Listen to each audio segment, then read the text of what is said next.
Okay, નમસ્કાર. કેટલા લોકો? ફર્સ્ટ ઓફ ઓલ હું તમને બધાને સોરી કહીશ, કેમ કે મારો અવાજ આટલો જ છે, દિનેશ સર જેટલો હાઈફાઈ નથી, રાઈટ?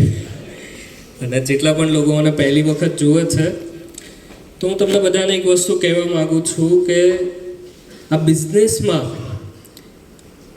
જેટલું પણ હું તમને આજે વાતચીત કરવાનો છું એના કરતાં ઘણું પણ વધારે ઓલરેડી એચિવમેન્ટ અમારી સાથે અમારી ટીમના લીડરોએ કરેલું છે, પણ કદાચ બધી વસ્તુ તમને અહીંયા 5 મિનિટમાં સમજાઈ શકતા નથી, રાઈટ?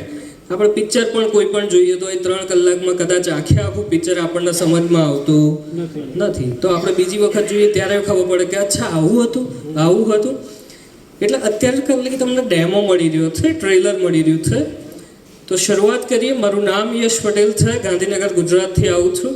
આ બિઝનેસની શરૂઆત મારા ફાધરે કરી હતી, અને આ ફાધરે જ્યારે શરૂઆત કરી ત્યારે એક વસ્તુ એમણે વિચારીને કરી હતી કે મારી નેક્સ્ટ જનરેશન પણ આ બિઝનેસમાં મારી સાથે કામ કરશે. આજે ઓલરેડી હું અને મારા ફાધર બંને કામ કરી રહ્યા છે. જેમ મિહિર પટેલ છે, જે નવનીત સરના નેક્સ્ટ જનરેશન છે, એ પણ એમની સાથે કામ કરી રહ્યા છે. તો પહેલાં તો એક વસ્તુ તમને અહીંયા ક્લિયર થઈ જશે મને જોઈને, મિહિરને જોઈને, કે આ બિઝનેસ ફક્ત એક જનરેશનનો નથી.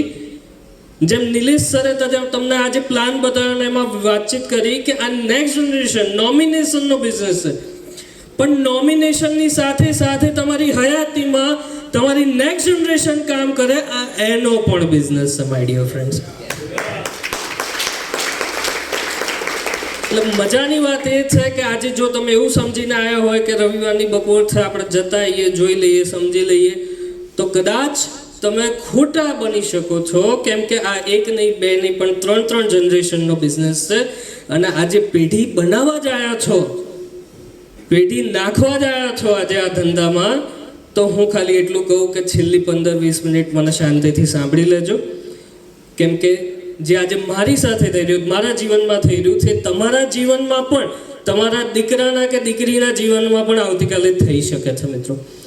સો માય ડિયર ફ્રેન્ડ્સ, મારા ફાધર આર.ડી. પટેલ, એમણે આ બિઝનેસની શરૂઆત કરી હતી. જ્યારે એમણે શરૂઆત કરી ત્યારે એક ગવર્મેન્ટ એમ્પ્લોય હતા, સારો એવો પગાર હતો અને ગવર્મેન્ટની નોકરી હતી, એટલે કદાચ જો આખી જિંદગી બીજું કંઈ ના કરે તો પેન્શન ને બધું આવે અને સારું જીવન જીવી શકે એવું હતું. પણ એની સાથે સાથે હું મારા કેરિયરની વાતચીત કરું તો 2014માં હું કોમ્પ્યુટર એન્જિનિયર થયો. હવે આજે પરિસ્થિતિ એન્જિનિયરિંગ કોઈ એવું સમજો કે એકદમ બેકાર કહી શકાય તો બી ખોટું નથી, રાઈટ? કેમ કે એન્જિનિયર એટલે બેકાર સાદી ભાષામાં. પણ એન્જિનિયરિંગની સાથે સાથે જ્યારે હું 2014માં as a computer engineer pass out થયો, એની સાથે સાથે ઇન્ડિયાનો વન ઓફ ધ ટફેસ્ટ કહેવાવાળો પ્રોગ્રામ કે જેને એથિકલ હેકર કહેવાય છે, એમાં મેં નેશનલ લેવલ ઉપર સર્ટિફાઈડ એથિકલ હેકર કર્યું છે. હવે જ્યારે હું આ સમજાવતો હોઉં છું એટલે મારે થોડી ડિટેલ આપવી પડે છે, કેમ કે કોઈને એમ કહીએ કે ડૉક્ટર છું ખબર પડે, વકીલ છું ખબર પડે, હવે આ હેકર એટલે કઈ બલાનું નામ છે, રાઈટ? તો હું તમને સાદું ને સિમ્પલ શીરાની જેમ ઉતરે એવું વાતચીત કરું તો આજે ઇન્ડિયામાં ટોટલ 100 હેકરની જ્યારે જરૂરિયાત છે ત્યારે ફક્ત 23 અવેલેબલ છે એથિકલ હેકર, રાઈટ? એટલે માગ્યું પેકેજ મળે છે. અને ગુજરાતની વાતચીત કરું તો ગુજરાતમાં એવરેજ એથિકલ હેકરનું સ્ટાર્ટિંગ મંથલી પેકેજ 1.5 લાખ રૂપિયાની પ્રેક્ટિસ હોય છે, રાઈટ? અને એની સાથે સાથે એન્ડ્રોઈડ એપ્લિકેશન ડેવલપર હતો, એટલે કે આજે ફેસબુક, વોટ્સઅપ જે આપણે વાપરીએ છીએ એ એપ્લિકેશન મને બનાવતા આવડે છે. એની સાથે સાથે એથિકલ હેકર જે મેં વાતચીત કરી, મહિને 1.5 લાખ રૂપિયાનો પગાર, એમાં હું ઓલરેડી સર્ટિફાઈડ હતો, મારી પ્રેક્ટિસ ચાલી હતી. અને એની સાથે સાથે એઝ અ એન્જિનિયરિંગ કોલેજમાં હું પ્રોફેસર તરીકે જોબ પણ કરતો હતો.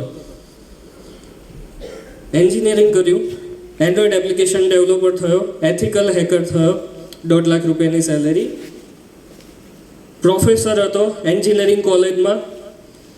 મારા ફાધર કે જે ગવર્મેન્ટ એમ્પ્લોય હતા એમને VRS મૂક્યું, 2029માં રિટાયર્ડ થતા હતા, એમણે 2017માં VRS મૂક્યું અને એમનો છેલ્લો પગાર 93,000 રૂપિયા હતો. એટલે મારી અને મારા ફાધરની જો પ્રેક્ટિસની વાતચીત કરવામાં આવે તો મંથલી અમારું ઘર 2.5 થી 3 લાખ રૂપિયા આરામથી કમાતું હતું.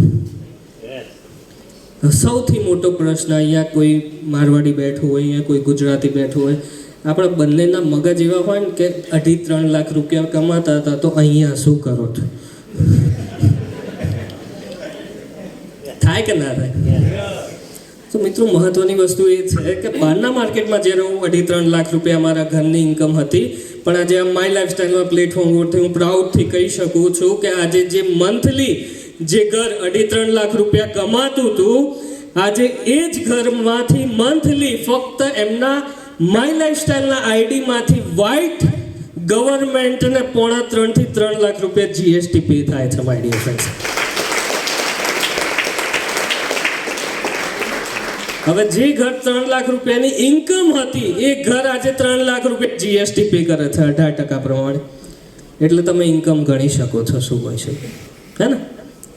તો મજાની વાત એ છે કે આની સાથે સાથે ઘણા બધા સારા એવા અનુભવો અમને આ બિઝનેસમાં થયા. આ બિઝનેસમાં હું 2 કારણથી મેં એન્ટ્રી લીધી હતી. કેમ કે મારો પોતાનો 2 લાખ રૂપિયાનો સેલરી હતો, મારા ફાધર 93,000 રૂપિયા કમાતા હતા. આ 2 કારણ મારા માટે આવવાના બહુ મહત્વના હતા. પહેલું છે ટાઈમ ફ્રીડમ. કેમ કે હું માર્કેટમાં ગમે એટલો હોશિયાર, ડાયો, સ્માર્ટ ગમે તે હોય, પણ અંગૂઠો તો મારવાનો કે નહીં? હેલો, અંગૂઠો જ મારવાનો કે નહીં? હવે આટલું બધું ભણીને જો અંગૂઠા જ મારવાના હોય તો પછી આપણું કંઈક કરવું સારું કે નહીં?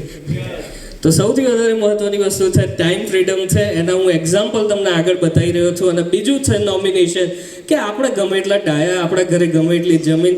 આજે મેં એવા બી લોકો જોયા હતા કે જેમના ઘરે 80-100 વીઘાના જમીનદાર હોય, ખાતેદાર હોય, પણ પાછળ કોઈ સંભાળવા વાળું હોય. કેમ કે એમનો છોકરો ઓસ્ટ્રેલિયા જઈને પીઝા વેચતો હોય.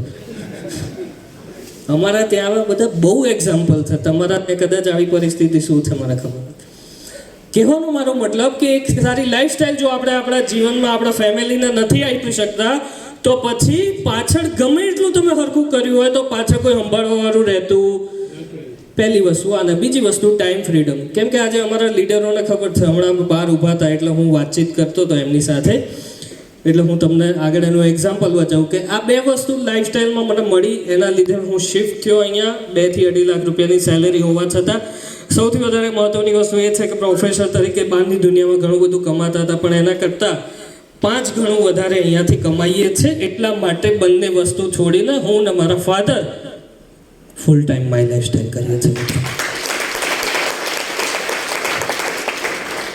અને એની સાથે મજાની વાત એ છે કે ખાલી આપણું ઘર ચાલે છે એવું નથી. આજે કામ કરતા ગયા આજે ઓલ ઓવર માય લાઈફસ્ટાઈલમાં મારું પોતાની વાતચીત કરું તો મારા પોતાના આઈડીથી બિઝનેસ 12 રાજ્યમાં ફેલાયેલો છે.